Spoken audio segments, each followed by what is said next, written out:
السلام عليكم ورحمة الله وبركاته، أهلا وسهلا بحضراتكم. رغم سلبيات كتيرة موجودة في تراث تويوتا كورولا اللي بينزل عندنا في مصر، إلا إن العربية محققة انتشار جامد جدا ومبيعات هايلة. طب إيه بقى السلبيات اللي في العربية؟ وليه هي رغم السلبيات دي كلها بتحقق مبيعات قوية جدا؟ أول نقطة سلبية في العربية هو سعرها. بالنسبة لموديل 2024 بتقدم بخمس فئات أسعارهم هتلاقيها على الشاشة. ده حتى لسه من كام يوم التوكيل نفسه مزود في الأسعار دي 50,000، مش عارفين بصراحة عليه. يعني أسعار العربية الرسمية كانت أقل من كده ب50,000. وبالمناسبة طبعا دي الأسعار الرسمية. الأوفر برايس هتلاقيها على العربية دي عالي لأن العربية مطلوبة. وطبعا حوار الأوفر برايس ده احنا شرحناه قبل كده، إن طالما العربية مطلوبة فهتلاقي الأوفر برايس عليه عالي. تويوتا كورولا بتتنافس بشكل أساسي مع هيونداي الانترا اي دي، وأسعارها موجودة قدام حضراتكم على الشاشة. وكمان فيات تيبو، واسعارها برضو قدامكم على الشاشه. وبتتقارن برضو مع رينو ميجان، والاسعار بتاعتها برضو زي ما باين على الشاشه. وهنا هنلاحظ من ناحيه الاسعار انها اغلى من المنافسين. النقطه الثانيه انها مش اقوى حاجه بالنسبه للاداء. بيبان حتى من الارقام بتاعتها العاديه جدا من الموضوع بتاعتها. موتور 1600 سي سي، تنفس طبيعي 120 حصان، مع فتيس سي في تي. يعني هنا الفتيس بتاعها سي في تي غير المنافسين. ما عدا رينو ميجان هي الوحيده فيهم اللي بيكون فيها الفتيس سي في تي مع الموتور التنفس الطبيعي. وحتى وان كان السي في تي اللي موجود في تويوتا كورولا غير السي في تي اللي موجود في عربيات اقتصاديه تانية، بس برضه هو السي في تي بيقلل من الاداء ومش بيوفر في البنزين زي ما ناس كتير فاكره ان هو بيوفر في البنزين. لا يا جماعه، السي في تي رخيص على المصنع، لكن الفتيس نفسه مش بيوفر بنزين ولا حاجه. فهتلاقي العربيه استهلاكها للبنزين اعلى من غيرها. يعني هتلاقي بتتكلم فيه من 8 ل 9 لتر كل 100 كيلو، في حين ان هيونداي الانتر هتلاقي بتتكلم من 6 ل 7. ده غير كمان لو اتكلمنا عن نقطة الأداء الرياضي، فالعربية مش هتتقارن بأداء رينو ميجان الرياضي في الفئة التربو. النقطة اللي بعد كده وهي التصميم.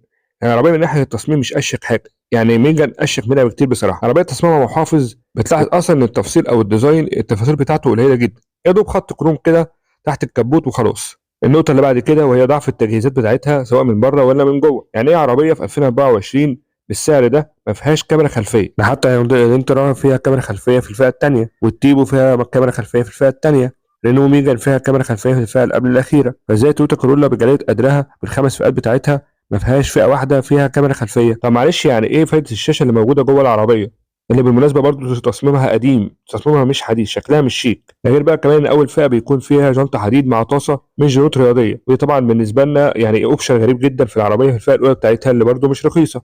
النقطة اللي بعد كده وهي نقطة الماتيريال مش أحسن حاجة خصوصا في الفئة الأولى. متن الأبواب، ماتيريال التابلو، الحاجات دي كلها يعتبر بلاستيك في بلاستيك. هي من الفئة التانية بتبتدي بقى يعني إيه الماتيريال بتاعها يتحسن شوية، لكن برضه الفئة الأولى علامة استفهام فيها الماتيريال بتاعها بصراحة. فكده حضرتك الكلام عن إن العربية سعرها غالي مقابل اللي بتديهولك من أداء وإمكانيات وتجهيزات وماتيريال في حالة المقارنة بمنافسيها. طب إيه اللي بيخلي العربية رغم كل السلبيات دي أو العيوب اللي فيها بس عربية بتتباع جامد جدا ومنتشرة، عربية مطلوبة جامد جدا وفيها إعادة بيع قوية جدا؟ أول حاجة، رغم إن أداء العربية مش قوي بس منظومة الحركة بتاعتها اعتمادية جدا، تكاد تكون زيرو أعطال.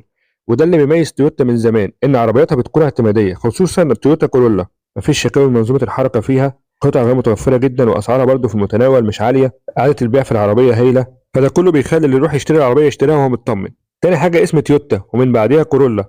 تراث كورولا قديم جدا يا جماعة. الجيل اللي معانا ده هو الجيل ال 12 للعربية، وتويوتا اساسا مشهوره بتراث كورولا. يعني حتى الناس اللي مالهاش قوي في العربيات لما تيجي تقول له تويوتا يقول لك كورولا مثلا، او تيجي تقول له كورولا يبقى حاسس ان هي الكورولا دي هي العلامه، مش كورولا طراز من طرازات تويوتا اللي هي العلامه، لا، يبقى حاسس ان كورولا هي العلامه. فهنا الاسم نجح جدا ومسمع مع الناس ومنتشر وموثوق فيه.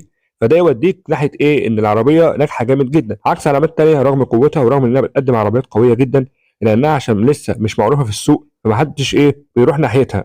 زي بقى عربيه ايه، او زي علامه ايه، دي علامه جي اي سي. عربيه زي امباو من جي اي سي، عربيه جميله جدا يا جماعه، عربيه قويه ورياضيه، لكن العلامه نفسها لسه مش محققه اسم. فطبعا كل اللي بيروح للعلامه زي كده يقول لك ايه ده، اي جي اي سي اصلا؟ ده في ناس اصلا عارفه فاكره ان اي جي اي سي دي اللي هي جاك اللي هي الصينيه القديمه. هما الاثنين صينيين بس طبعا جي اي سي غير جاك، بس في ناس كتير جدا بتقراها على انها جاك. برغم ده كله ورغم السعر اللي عالي للعربيه، بس اللي هيشتري العربيه عارف ان هو بعد ما يشتريها هيشتري يعتبر دماغه معاها، لان موضوع الاعطال ده مش هيروح له خالص. ناس كتير بتشتري عربيات رخيصه بس بعد كده بتصرف عليها دم قلبها. فيعتبر رغم ان تويوتا كورولا حاليا ليها سلبيات كتيره جدا، الا انها ناجحه عشان خاطر اعتماديه واسم كمان قوي جدا لعلامه جباره وهي تويوتا. وعلى فكره ناس كتيره جدا ممكن تدفع الافات في نقطه الاعتماديه، نقطه اسم العربيه نفسه، خصوصا ان هو بعد ما يشتري عارف ان هو يريح دماغه. بس كده، ما تنساش اللايك والشير ودوس سبسكرايب لو لسه ما اشتركتش، ونقابل حضراتكم ان شاء الله مع فيديو تاني، والسلام عليكم ورحمه الله وبركاته.